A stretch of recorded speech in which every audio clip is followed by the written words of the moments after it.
Welcome back to Mansi tricksters. आज हम बात करेंगे difference between mitosis and meiosis के बारे में। इसका जो डिफरेंस बिटवीन है ये बहुत बार एग्जाम में पूछते हैं, इसलिए इसके एटलीस्ट तुम्हें 6 पॉइंट्स तो भी आने चाहिए जो एकदम एक्यूरेट रहे और जिसमें आपको फुल मार्क्स मिले। तो ये बहुत सारे पॉइंट्स है, इसमें से जो पॉइंट्स आपको इजी लगता है वो आप सिलेक्ट करके 6 पॉइंट्स बना के आप अपने वॉल पे चिपका देना। ये बहुत इंपॉर्टेंट टॉपिक है, ठीक है। तो हम स्टार्ट करते हैं। सबसे पहले mitosis. Mitosis it is occur in somatic cell. Somatic cells मतलब ऐसे सेल्स होते हैं जिस सेल से ग्रोथ होती है। जैसे हमारे बॉडी के जितने भी सेल्स है हम उसे सोमैटिक सेल बोलेंगे, क्योंकि हमारे बॉडी की क्या होती है, ग्रोथ होती है, इसलिए वहां पे माइटोसिस होता है। Meiosis germ cell. What is germ cells? Sperm और ओवम, इसको हम बोलते हैं जर्म सेल्स, ठीक है, क्योंकि उसमें half number of chromosome present होते हैं, इसलिए हम उसे जर्म सेल्स बोलते हैं।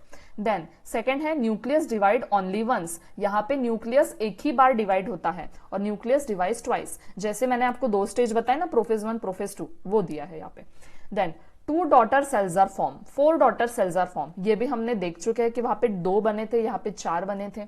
फिर daughter cells are diploid, daughter cells are haploid. Diploid मतलब 2 सेट और यहाँ पे हैप्लॉयड मतलब ओनली 1 सेट, ठीक है। एक ही सेट बना ना यहाँ पे, क्योंकि वो स्प्लिट हो गए। पर यहाँ पे क्या है, डिप्लॉयड में जो सेट्स थे वो सेट्स वैसे के वैसे ट्रांसफर हुए, तो ऑब्वियसली वो पहले ही डिप्लॉयड थे तो वो डिप्लॉयड फिर से ट्रांसफर हो गए।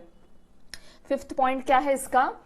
It occur more frequently, it occur less frequently. ये बार बार होता है, ये बार बार नहीं होता है, ठीक है। Then daughter cells form somatic organ. Daughter cells, यहाँ जो माइटोसिस में डॉटर सेल्स होते हैं वो सोमैटिक ऑर्गन फॉर्म करते हैं। सोमैटिक मतलब जिससे ग्रोथ हो रही है, और यहाँ पे जो डॉटर सेल्स है ये गैमीट्स फॉर्म करते हैं, जहां मैंने आपको बताया स्पर्म और ओवम, ठीक है।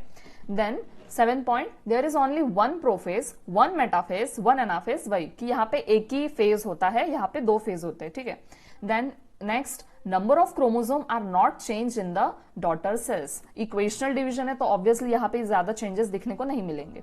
देन यहाँ पे क्या है, क्रोमोसोम नंबर हाफ हो जाते हैं, ठीक है। 46 के कितने हो गए? 23, ठीक है।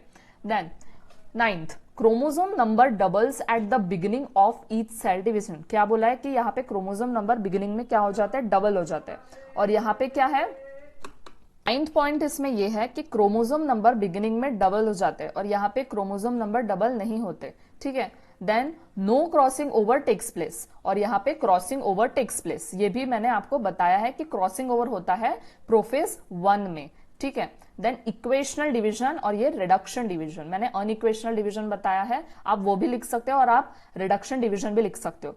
अब मेरे अकॉर्डिंग मैं आपको पॉइंट्स बताऊंगी कि कौन से इंपॉर्टेंट है, बाकी आपको आपके कन्वीनियंट के हिसाब से जो पॉइंट्स आपको सिलेक्ट करने वो आप कर सकते हो। जैसे कि ये first point, first, second, third, then 4th, 5th, 6th, ये इजी पॉइंट्स है, ये आपको जल्दी से याद हो जाएंगे, तो आप ये 6th पॉइंट कर सकते हो, ठीक है।